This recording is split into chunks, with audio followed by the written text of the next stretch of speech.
जय हिंद दोस्तों। आज इस वीडियो में हम जानेंगे कि क्या RBI reserve bank of India जो हमारी नोट जो पैसे आते हैं वो प्रिंट करते हैं, तो क्या ये आरबीआई इतने पैसे प्रिंट कर सकते हैं अनलिमिटेड, जिससे क्या हमारे देश की सारी गरीबी दूर हो सकती है। तो आइए हम इस वीडियो में इसके बारे में जानते हैं। तो 1957 के पहले जनरली आरबीआई का सिस्टम क्या था कि अगर इनको 100 करोड़ अगर प्रिंट करने हैं तो इनको कम से कम 100 करोड़ का रिजर्व चाहिए। मतलब 82 करोड़ जितना इनको गोल्ड चाहिए और 18 करोड़ जितना इनको क्या फॉरेन करेंसी चाहिए स्टॉक में। तो ये हम लोग 100 करोड़ रुपीस हम लोग प्रिंट कर पाएंगे। और 1957 की बात क्या आया, एमआरएस सिस्टम, मतलब क्या minimum reserve system. Minimum reserve system मतलब क्या कि जो 100 करोड़ के सामने 100 करोड़ इनको स्टॉक चाहिए था वो अब क्या आ गया 200 करोड़। तो मिनिमम इनको 200 करोड़ का क्या रिजर्व चाहिए। इसमें से 115 करोड़ गोल्ड में चाहिए और 85 करोड़ किस में चाहिए, फॉरेन करेंसी जैसे डॉलर है, यूरोस है। तो क्या अगर इनके पास अगर मिनिमम इतना स्टॉक रहा 200 करोड़ का रिजर्व, तो ही हम लोग करेंसी प्रिंट कर सकते हैं। तो टेक्निकली हम देखा जाए तो हम लोग क्या अनलिमिटेड करेंसी प्रिंट कर सकते हैं।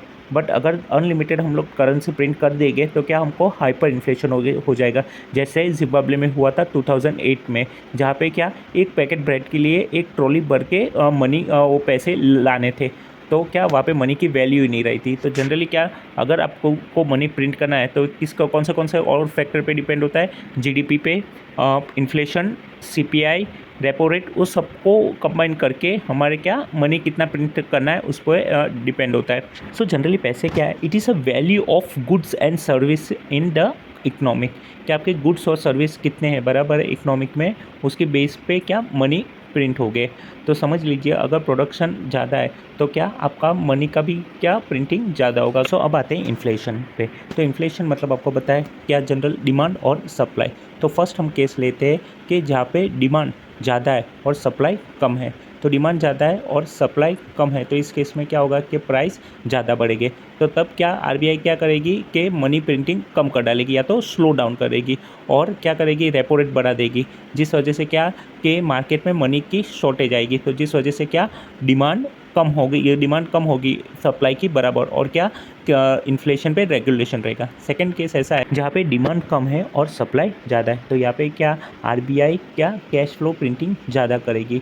तो जिससे क्या कि मार्केट में मनी ज़्यादा हो गया और परचेसिंग पावर इंक्रीज हो गए, लोन सस्ते हो गए, तो जिससे क्या इकोनॉमिक का ग्रोथ होगा। सो आरबीआई का इन्फ्लेशन कितना परसेंट टारगेट होता है, 4% का। 4% का मतलब यानी जो चावल आपको पिछले साल 100 रुपये में मिल रहे थे वो ये साल 104 रुपये में मिल रहे हैं। तो जनरली इन्फ्लेशन जब 4 से ज़्यादा हो तो आरबीआई क्या करेंसी की प्रिंटिंग कम कर देगा, और 4 से कम हो तो करेंसी की प्रिंटिंग ज़्यादा करेगा। तो गाइस अगर आपको मेरा वीडियो पसंद आया हो तो subscribe and like the video.